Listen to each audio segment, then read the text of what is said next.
नमस्कार, मी रेणुका बुलेटिनमध्ये तुमचं स्वागत आणि थेट जातोय राष्ट्रवादी काँग्रेसचे अध्यक्ष शरद पवार यांच्या पत्रकार परिषदेत.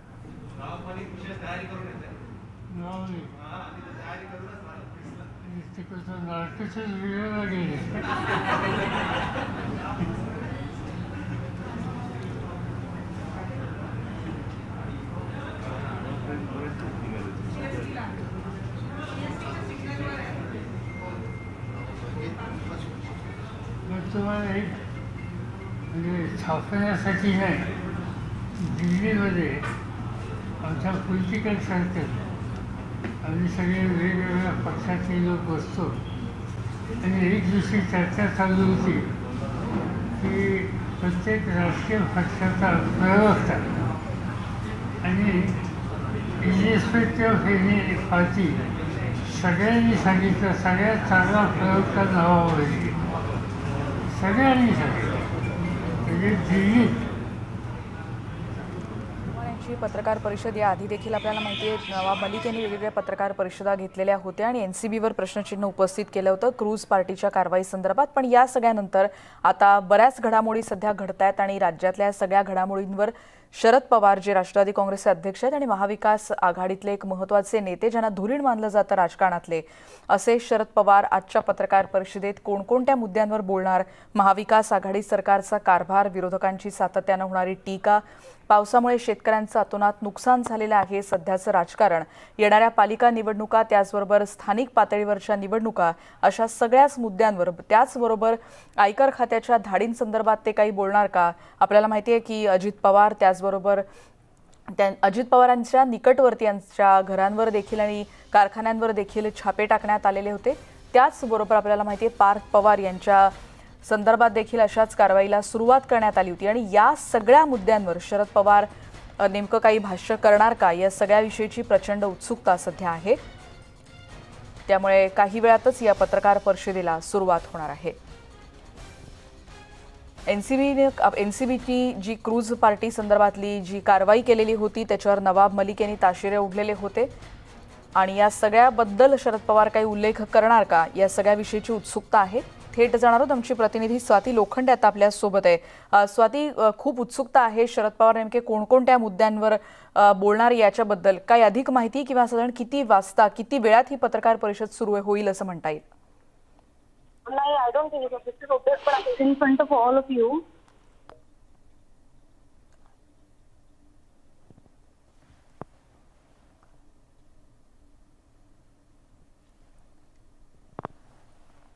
त्यामुळे मुंबईमध्ये आपण बातमी बघतोय शरद पवार यांच्या पत्रकार परिषदेला काही क्षणातच सुरुवात होते आहे. पवार यांचे निकटवर्ती आणि त्यांच्या नातेवाईकांच्या घरांवर आणि कंपन्यांवर जिथे ते संचालक आहेत अशा ठिकाणी छापे टाकण्यात आलेले होते आणि या सगळ्याबद्दल शरद पवार काही भाष्य करतात का?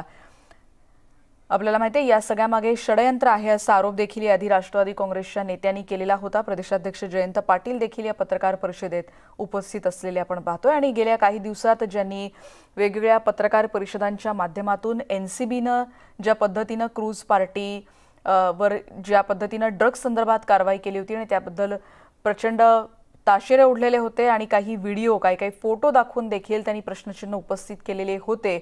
या सगळ्याबद्दल पवार काही भाष्य करणार का, याबद्दल आता उत्सुकता असणार आहे. नुकतेच लागलेले स्थानिक पातळीवर झालेल्या निवडणुकांचे निकाल असतील, त्याचबरोबर महाविकास आघाडीचं सध्याचं सरकार, या सगळ्याविषयी शरद पवार भाष्य करणार का, याबद्दल उत्सुकता कायम आहे. काही क्षणात शरद पवार नेमकं कोणकोणत्या मुद्द्यांवर बोलतायत याची उत्तर मिळू शकतील.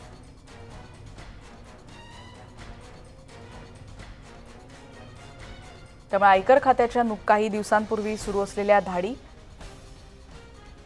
या सगळ्यामध्ये देखील या सगळ्याबद्दल देखील पवार काही बोलतात का, याकडे लक्ष असेल. अधिक माहिती घेणार आहोत. स्वाती आमच्या प्रतिनिधी आहेत आपल्यासोबत आहेत. स्वाती, माझा आवाज थेट ऐकू येत असेल तर प्रश्न असा आहे की या सगळ्या मुद्द्यांविषयी पवार बोलतील अशी चर्चा सध्या आहे. किती वेळात ही पत्रकार परिषद सुरू होईल, काय अंदाज? कारण नवाब मलिक देखील तिथे उपस्थित आहेत. नक्कीच आतापर्यंत जयंत पाटील आणि नवाब मलिक यांच्यासाठी पक्षाचे राष्ट्रीय अध्यक्ष वाट पाहत होते, ते आलेले आहेत आणि आता प्रेस कॉन्फरन्स सुरू झाली आहे. आपण जर बघितलं तर पवार यांनी बोलायला सुरुवात केली आहे.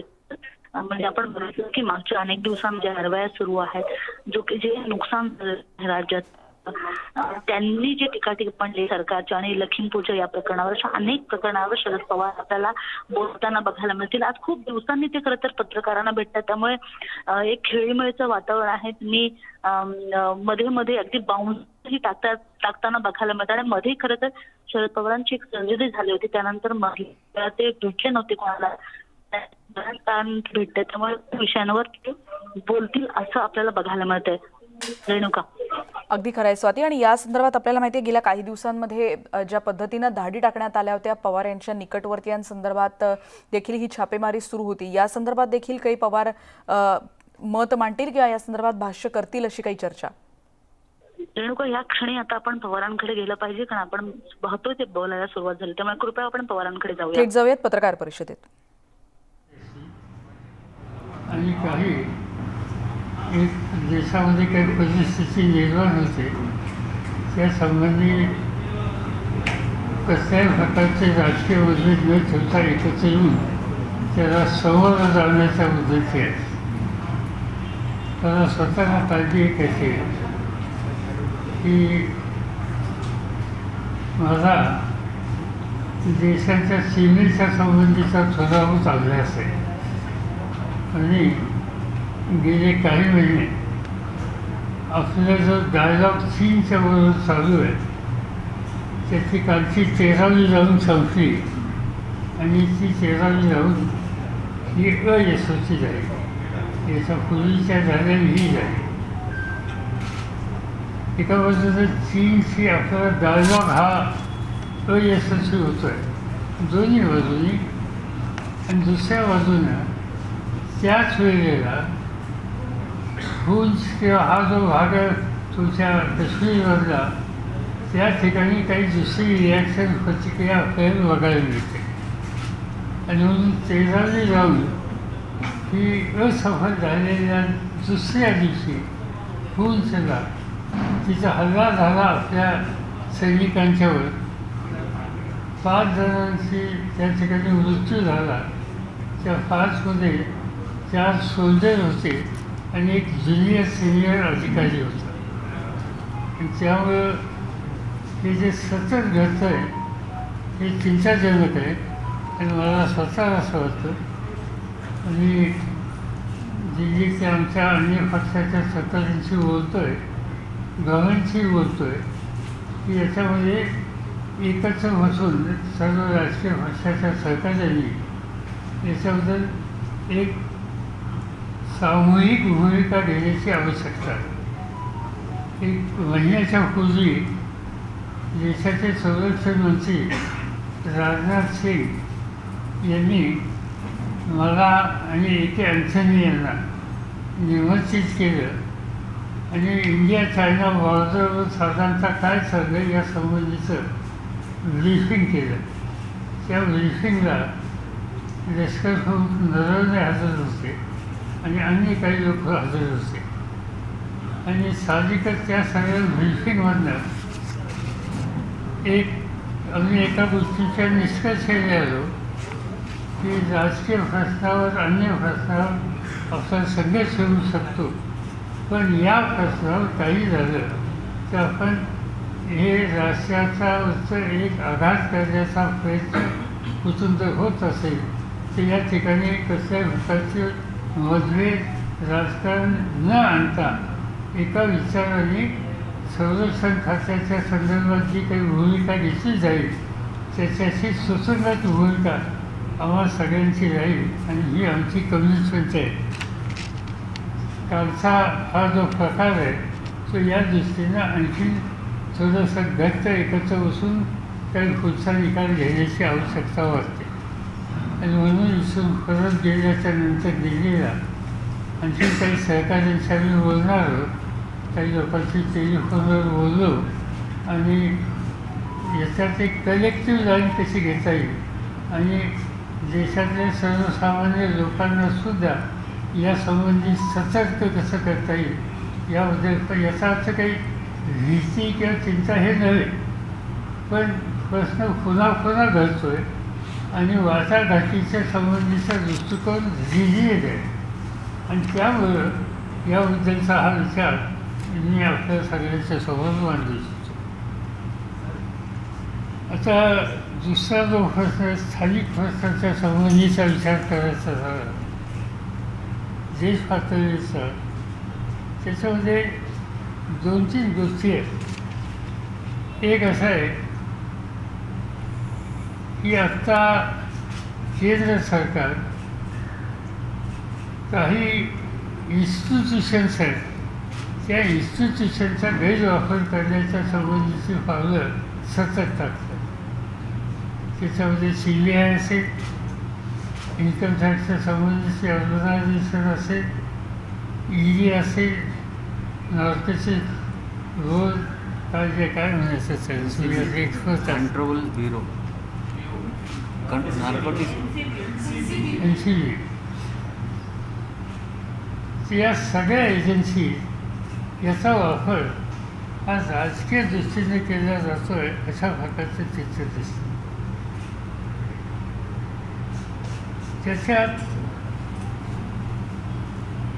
काही उदाहरणं सांगायची झाली. आता उदाहरणार्थ महाराष्ट्राचे माजी गृहमंत्री अनिल देशमुखांच्याबद्दल त्यावेळेच्या मुंबईच्या पोलीस आयुक्तांनी काही आरोप केले. मला इथे येऊन घेतले होते आणि जे आरोप केले ते त्यांनी माझ्यासमोरही सांगितले होते.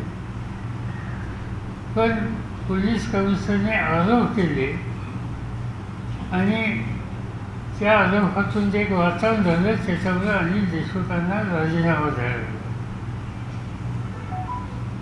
ज्यांनी आरोप केले ते ग्रस्त आज कुठे त्याचा पत्ता अजून तर काही लागलेली दिसत नाही.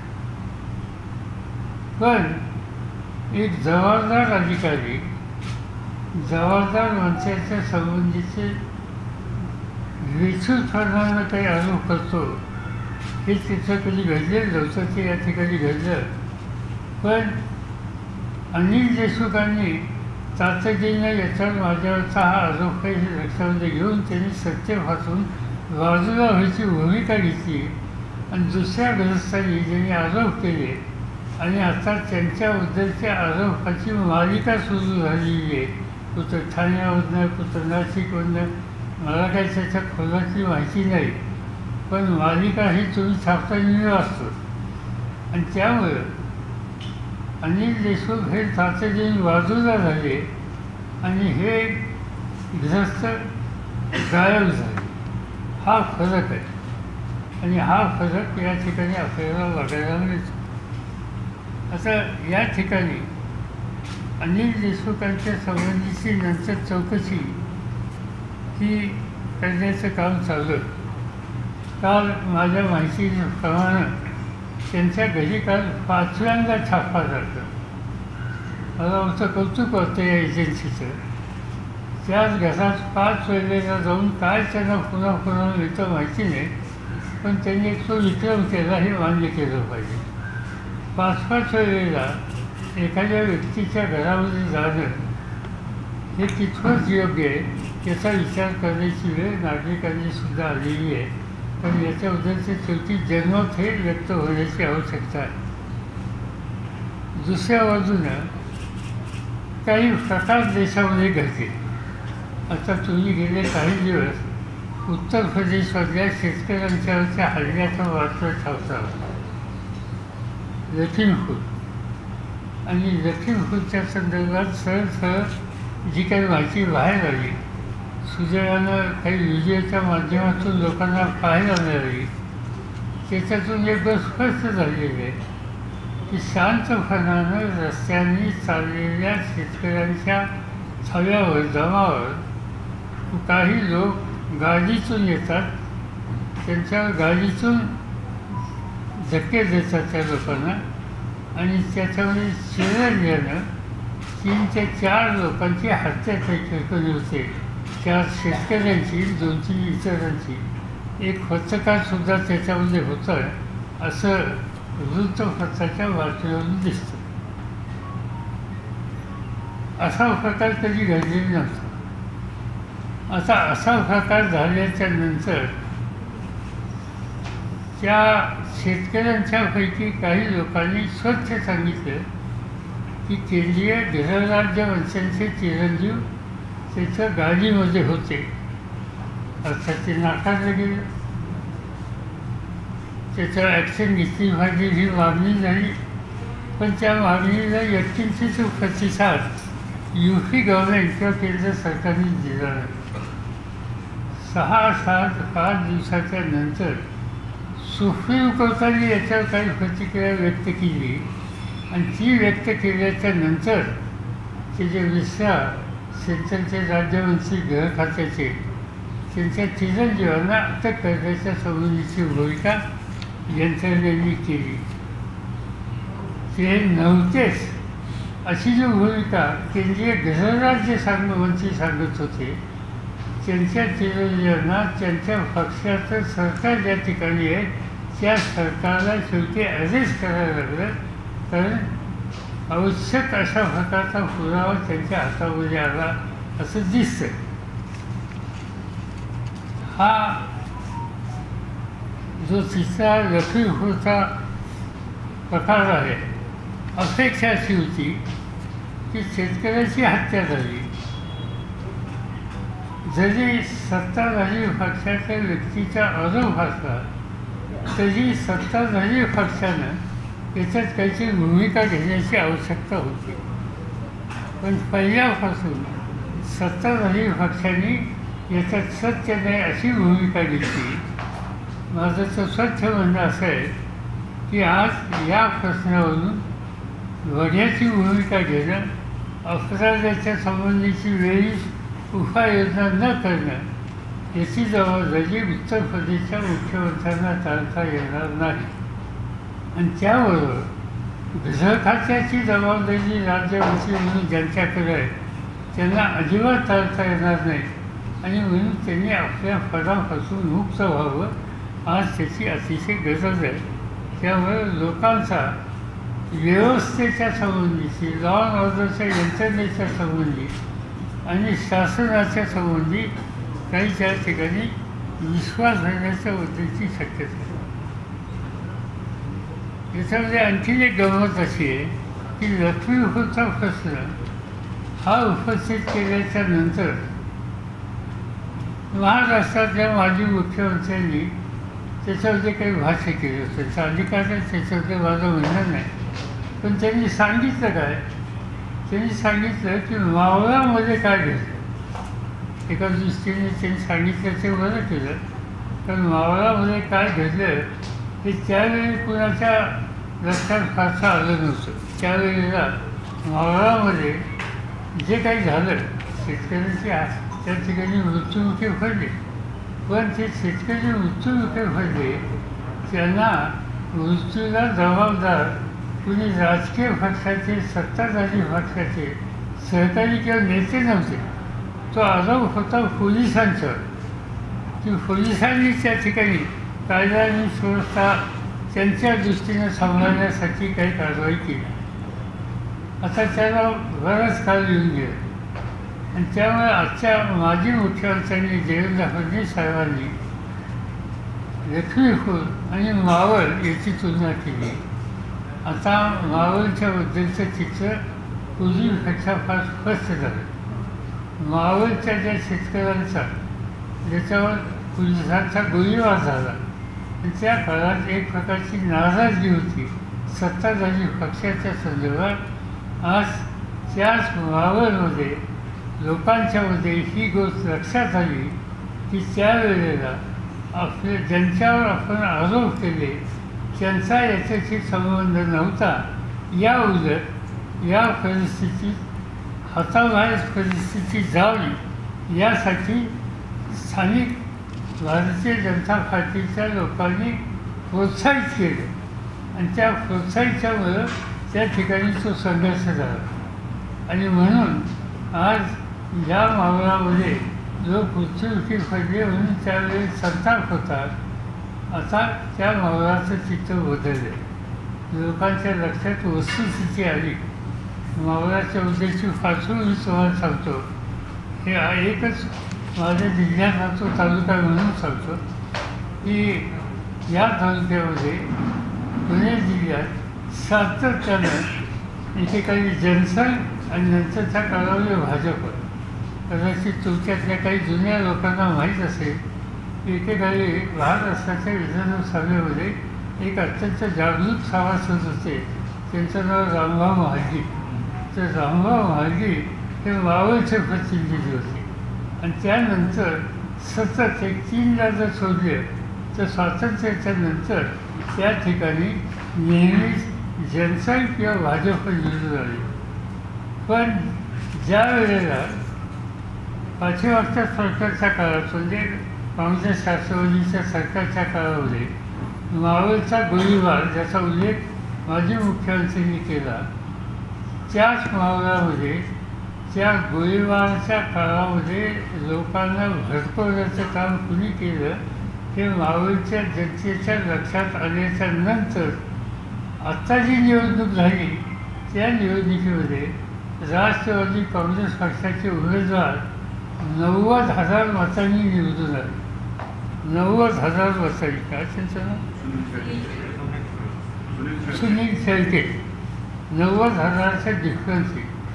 म्हणजे मावळामध्ये जर संताप असतात एवढ्या मतांनी राष्ट्रवादीची जागा आली नसती.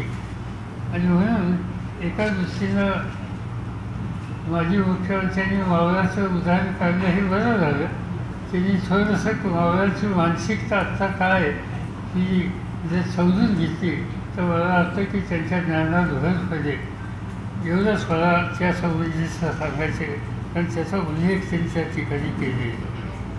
मी आपल्याला सांगत होतो की आज ED, इन्कम टॅक्स, CBI या सगळ्याचे गैरवापर सातत्यानं चालू आहे. आता याच्यामध्ये काय दिसतं आहे की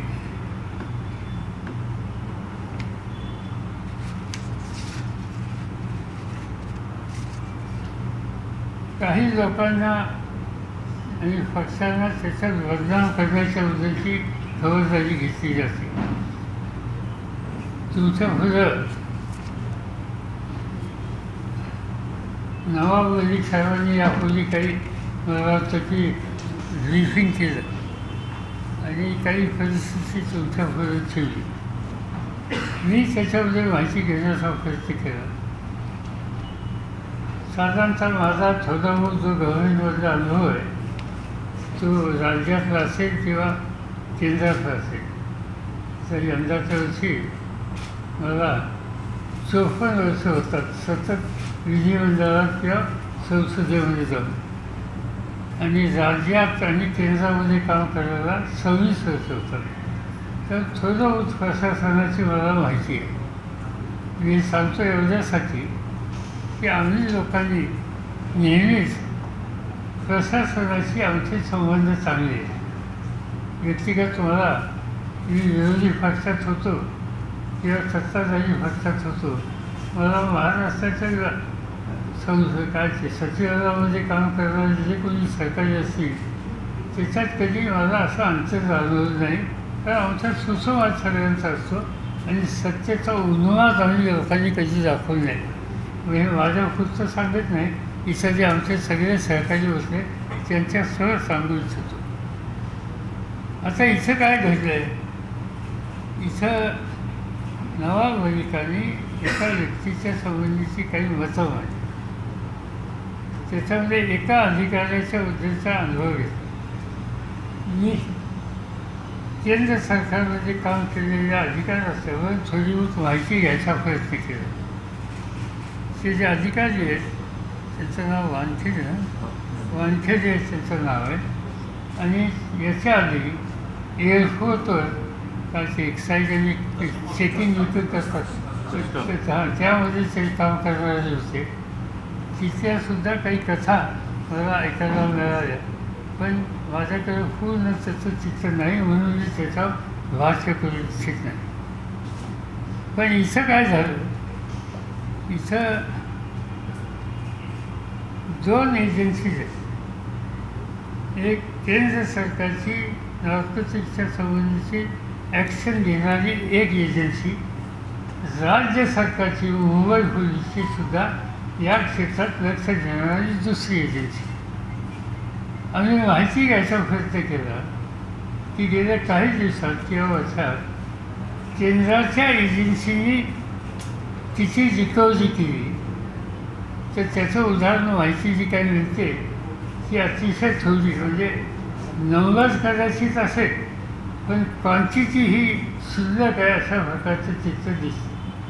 कुणाच्या खिशात पुरी सापडली, कुणाच्याकडे काय आणखीन सापडलं, पण ते इतकेच होतं, एवढं ग्राम होतं.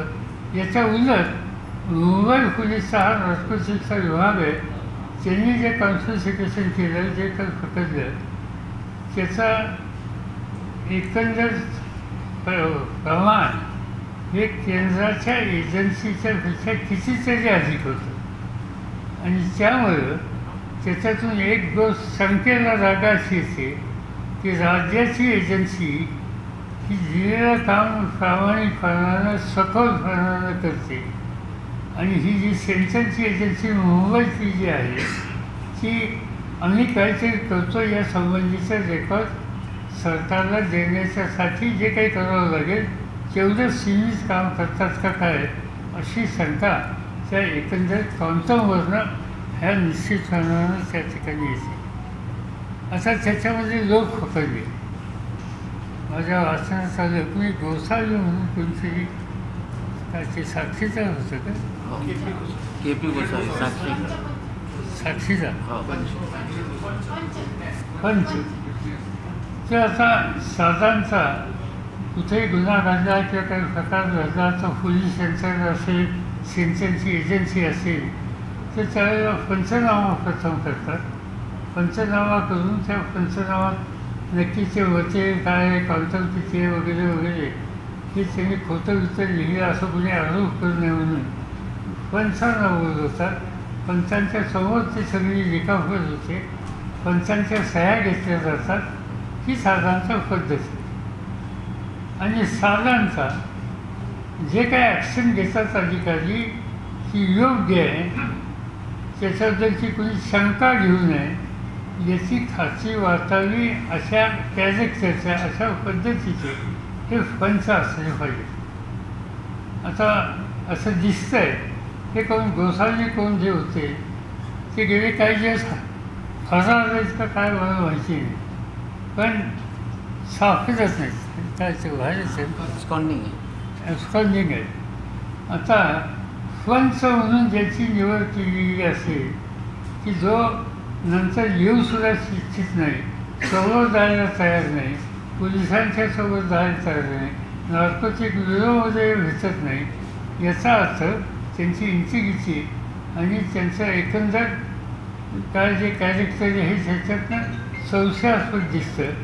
पण त्याच्यापेक्षा मला चिंता ही आहे की ज्या नार्कोटिक्स एजन्सीच्या डायरेक्टर किंवा सिनियर अधिकाऱ्यांनी पंच म्हणून अशा व्यक्तीची निवड केली, याचा अर्थ या अधिकाऱ्यांचं असोसिएशन कुठल्या प्रकारच्या लोकांशी आहे हे त्याच्यामधून स्पष्ट होतं. आणि म्हणून हे कोण आहेत, कुठं आहेत, या संबंधीचं चित्र अद्यापही या ठिकाणी दिसत नाही. पण गंमत त्याच्यातली दुसरी एक अशी आहे की या ठिकाणी आरोप केले गेले. आता ते आरोप केल्याच्या एजन्सीने काही खुलासा केला मी समजू शकतो, पण अशा प्रकारच्या संबंधी आरोप केल्याच्या नंतर त्याला खुलासा करायला सगळ्यात पहिल्यांदा भाजपचे नेते असतात. मला काही कळलं नाही ना ही जबाबदारी, हे कॉन्ट्रॅक्ट त्यांनी कधी फसवून घेतलं. त्याच्यात नुसतेच येतात असं नाही. माझ्या वाचनाचं एका ठिकाणी छापे वगैरे मारले, त्यासंबंधी एक विधान एका केंद्रीय राज्यमंत्र्याचं होतं महाराष्ट्रातले. म्हणजे हे आमचंच काम आहे वगैरे म्हणून मला माहीत नव्हतं. सरकारमध्ये काम केलं आहे, पण हे आमचं काम असतं छापे मारणं वगैरे या सगळ्याच्या बद्दलचं समर्थन करणं. हे आमच्या ज्ञानात त्यांनी भर टाकली. त्यांचा आभार आहे. जिल्ह्याला कधी भेटले ते जाहीरपणाला आभार मानेन त्याचे. पण मुद्दा हा आहे की हे सत्तेचा गैरवापर पुरा करणं होत असेल, विशेषतः शासकीय यंत्रणेकडून, त्याचा गैरवापर करणाऱ्या लोकांचं समर्थन हा भारतीय जनता पार्टीचे लोक करत आहेत ही गोष्ट या ठिकाणी बघायला आपल्याला मिळते. मग ते ईडी असो, IT असो, CBI असो किंवा नॉर्थ ईस्टची बोर्ड असो, या सगळ्यांच्या संबंधीचं हे चित्र आपल्या सगळ्यांना आज बघायला मिळतं. हे गंभीर बाब. आता याच्याशिवाय इतर काही इश्यूज आहेत. या सगळ्या गोष्टीमध्ये एक मी जे सांगितलं तुम्हाला की सत्ताधारी पक्षाचे लोक समर्थनाला पुढे येतात. आता याच्यामध्ये पुढे येणाऱ्यामध्ये आणखीन एका व्यक्तीचं चित्र मी पाहिलं ते म्हणजे माजी मुख्यमंत्री देवेंद्र फडणवीस. फडणवीस साहेबांनी सुद्धा याचं सगळं काय जे असेल त्याचं समर्थन केलं आणि हे करत असताना त्यांनी सांगितलं की या सगळ्या गोष्टीचा मला अभिमान आहे. ठीक आहे, यंत्रणेच्या संबंधी अभिमान असणं त्याच्यामध्ये काही हे नाही, पण त्यांनी बोलताना काही गोष्टी सांगितल्या. त्यांचं कालचं भाषण मी बघितलं, अर्थात याच्या आधी मी पाहिलं होतं एकदा असंच भाषण. कालच्या भाषणामध्ये त्यांनी सांगितलं की मी सत्तेमध्ये नाही असं मला काही वाटत नाही, चांगली गोष्ट.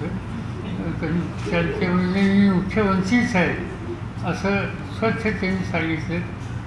त्याचं मी अभिनंदन करतो. म्हणजे 5 वर्ष मुख्यमंत्री एकदा राहिल्याच्या नंतर आपण त्या सत्तेत अजूनही आहोत याचं विस्मरण त्यांना होत नाही. ही फार चांगली गोष्ट आहे, जवळची गोष्ट आहे आणि ही कमतरता आमच्यामध्ये आहे.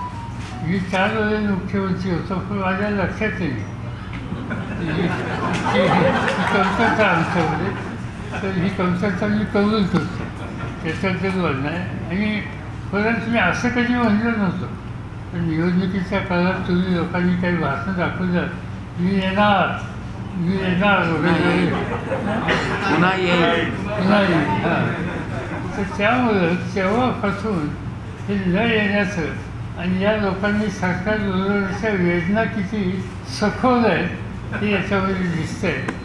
पण मला असं वाटतं की या प्रकारची सत्ता येते जाते त्याचा काही फारसा विचार कधी करायचा नसतो. असताना समंजसपणाने सत्तेचा वापर लोकांच्या भल्यासाठी, राज्याच्या भल्यासाठी करायचा असतो. आणि सत्ता नसती. मी तर माझा अनुभव तुम्हाला सांगतो. मी मुख्यमंत्री ज्या ज्यावेळेला माझं गेलं त्याच्यानंतरचा काही वेळी मी विरोधी पक्ष नेताही होतो. आणि माझा व्यक्तिगत अनुभव हा आहे पर्सनल की अपोजिशनमध्ये काम करणं त्यानंतर हे अधिक सुखावं असतं. 2-3 गोष्टी असतात. आपण काही निर्णय घेतो मंत्री असताना, आपल्याला रिपोर्ट येतात, चांगलं झालं, लोकांची रिॲक्शन चांगली आहे, कार्यकर्ते सांगतात या निर्णयाला लोकांचा पाठिंबा आहे. अधिकारी खालून रिपोर्ट मागितला तर तहसीलदार, कलेक्टर, डेप्टी कलेक्टर,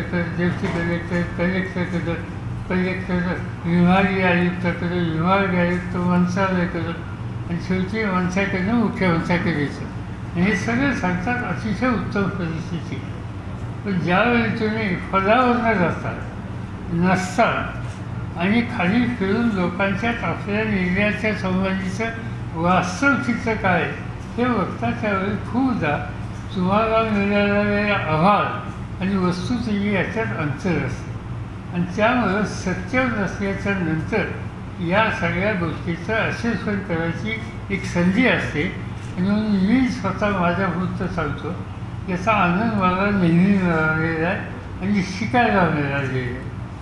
आता इथं काहीची वेगळी परिस्थिती दिसते काही, त्याच्याबद्दल मी काही अधिक भाष्य करू इच्छित नाही. आता आणखीन एका गोष्टीच्या संबंधीचा मला आपल्याला उल्लेख या ठिकाणी करायचा आहे.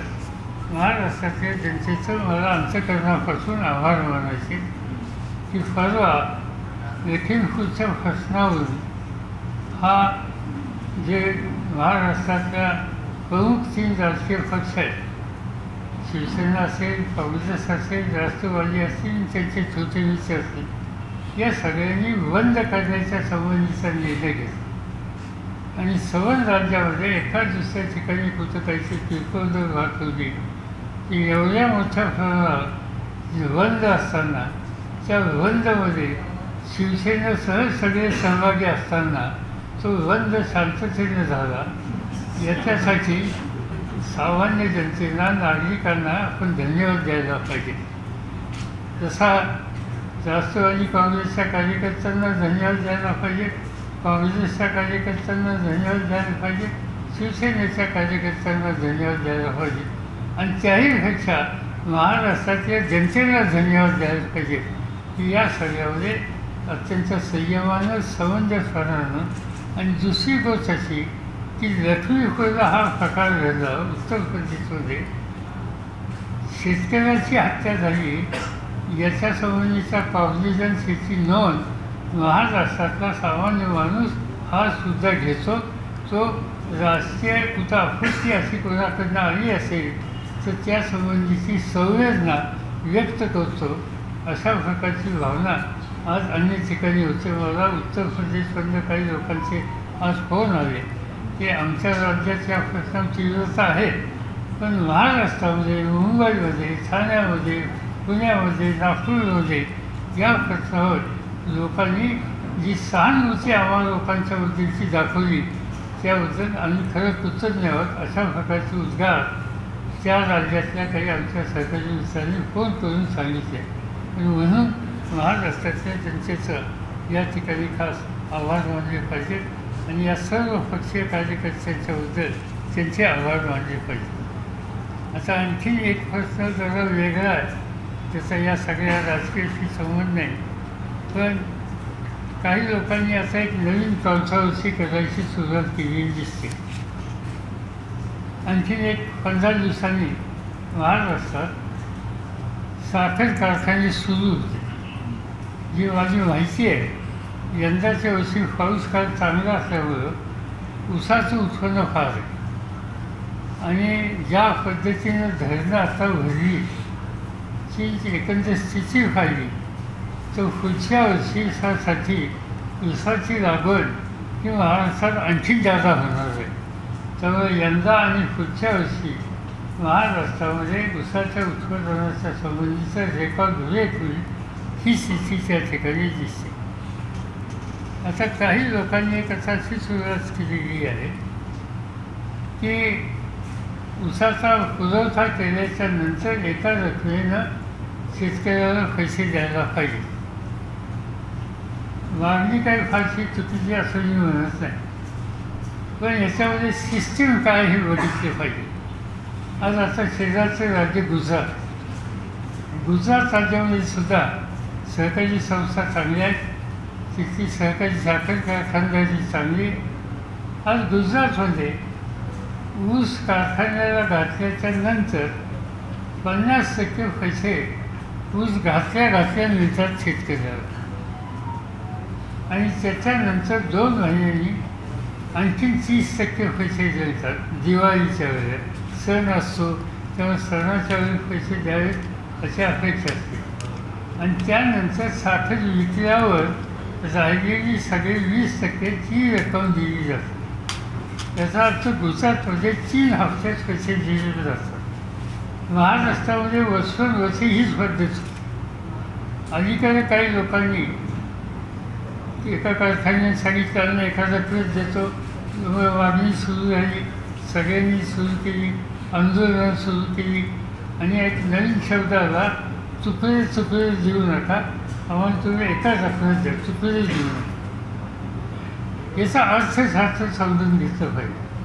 तर महाराष्ट्रामध्ये यंदाच्या वर्षी साधारणतः 175च्या आसपास कारखाने चालू होते याच्या 7-10 दिवसात आणि त्यांचा सीझन चालू राहील तो साधारणतः 3-3.5 महिन्यात. याचा अर्थ जिथे पावणे 200 साखर कारखान्यांची साखरेची निर्मिती ही 3 महिन्यात महाराष्ट्रात होईल आणि एवढी निर्मिती एका वेळेला बाजारात जर गेली तर मार्केटमध्ये किमती राहणार नाहीत आणि मार्केटमध्ये डिमांड येणार नाही. तर एवढी डिमांडच असणार नाही, किमती पडतील आणि किमती पडल्या तर ऊसाची किंमत शेवटी ऊस उत्पादकाला कमी पडेल. आणि याच्याऐवजी ही साखर 12 महिन्यात जर विकली तर आपल्याकडं कसं असतं, कारखाना सुरू झाला, साखर निघाली, तात्याचे पैसे दिले, काही साखर विकली, शेतकऱ्यांना फायदा, ग्राहकांना साखर बाजारात. मग दसरा दिवाळी येते, पुन्हा लोकांना गोड धोड खायला साखर लागते, पुन्हा त्याच्यातनं डिमांड वाढते, 2 पैसे जास्त मिळतात. त्यानंतर उन्हाळ्याच्या पूर्वी उन्हाळा म्हणजे थंड पेय वगैरे या सगळ्या गोष्टीला साखर लागत असते, त्यावेळी साखरेची डिमांड वाढते, त्याला 2 पैसे मिळतात. ह्या टप्प्याटप्प्याने विकण्यामध्ये हा फायदा होतो.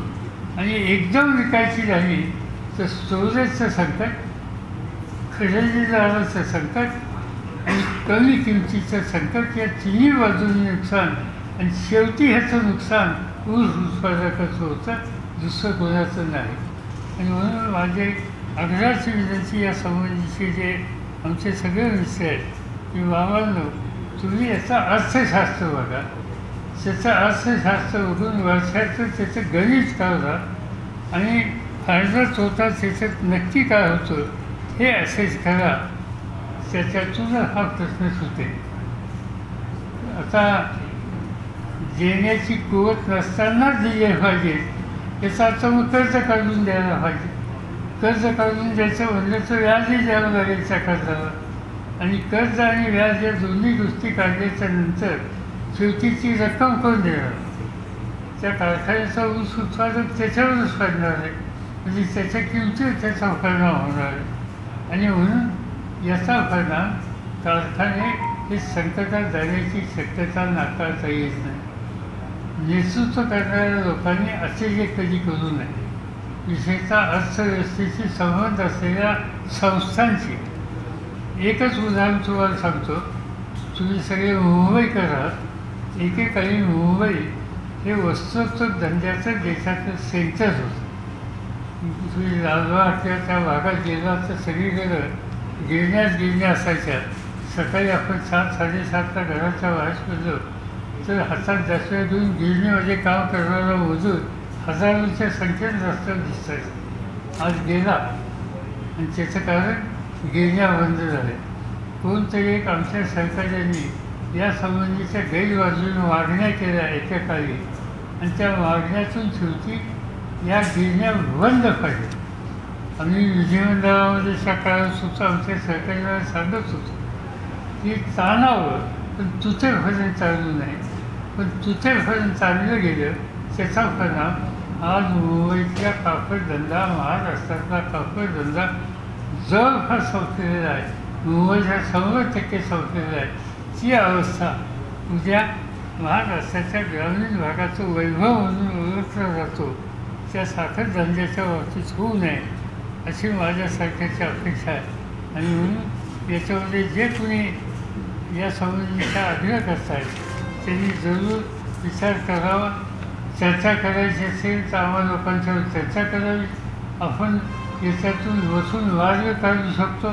आपलं सूत्र एक आहे की उत्पादन करणाऱ्या, कष्ट करणाऱ्या उत्पादकाला न्याय मिळाला पाहिजे, त्याचं नुकसान होता कामा नये.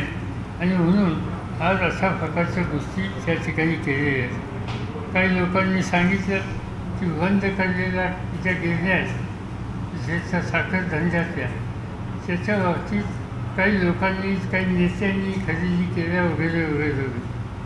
त्याची माहिती मी घेतली तुम्हाला असेल. काही कारखाने महाराष्ट्रात बंद झाले होते आणि त्यासंबंधी ऊस उत्पादकांची काही तीव्र भावना होती. काही लोक कोर्टात गेले. हायकोर्टाने ऑर्डर काढली बंद झालेले कारखाने चालू करण्याच्या संबंधीचा निकाल सरकारने घ्यावा. हे चालवायला द्यावेत, वीज द्यावेत, विकावेत, या सगळ्या सूचना हायकोर्टाच्या होत्या. त्या सूचना आल्याच्या नंतर राज्य सरकारी बँकेला सुद्धा या संबंधीचा निर्णय घ्यावा लागला आणि राज्य सरकारने सुद्धा निर्णय घेतला. आणि त्याच्यामुळं हे जे बंद पडलेले कारखाने ते चालवण्याच्यासाठी काही लोक पुढे आले आणि ते कारखाने त्या ठिकाणी रिवाय केले. आज याच्यामध्ये तुम्हाला एका दुसरं त्याची कितीच उदाहरणं सांगता येतील. की हे जे कारखाने दिले हे लीजवर दिले बऱ्याच ठिकाणी किंवा एक 10 वर्षासाठी 12 वर्षासाठी 20 वर्षासाठी भाडे तत्वावर केले आणि तिथल्या शेतकऱ्यांच्या ऊसाची विल्हेवाट लावायची स्थिती त्यामुळे निर्माण झाली. त्याच्याबद्दल तिथल्या शेतकऱ्यांची त्या संबंधीची तक्रार नाही. अगदी उद्या याच्यावर तिथं मतदान घेतलं गुप्त त्याचीसुद्धा ऊस उत्पादकांची भावना काय हे त्याच्यातून स्पष्ट होईल. आणि म्हणून अशा आर्थिक जे निर्णय घ्यावे लागतात त्या निर्णयाचा ओव्हरऑल रिफरकेशन काय आहे याचा विचार करून त्याच्याबद्दलची भूमिका घेतली पाहिजे. याचं बंद करायला फारशी अक्कल लागत नाही, सुरू करायला अक्कल लागते, चालू ठेवायला अक्कल लागते. आणि मला असं वाटतं हा अर्थव्यवस्थेचं चक्र हे चालू राहील याबद्दलची खबरदारी घ्यायची आवश्यकता असते. माझं झालं असं तुम्ही विचारतो. आपण बघतोय की आता पत्रकार परिषदेत शरद पवारांनी वेगवेगळ्या मुद्द्यांवर स्पर्श केलेला आहे. साखर कारखान्यांबद्दल त्यांनी चिंताही व्यक्त केली आहे. एनसीबी बद्दल देखील त्यांनी आपलं भाष्य एनसीबी बद्दल देखील त्यांनी आता भाष्य केलेलं आहे. त्याचबरोबर फडणवीसांनाही त्यांनी टोला लगावला. इतरही बातम्यांचा पुन्हा भेटणार आहोत पण एका ब्रेक नंतर. पहा फक्त न्यूज 18 लोकमत.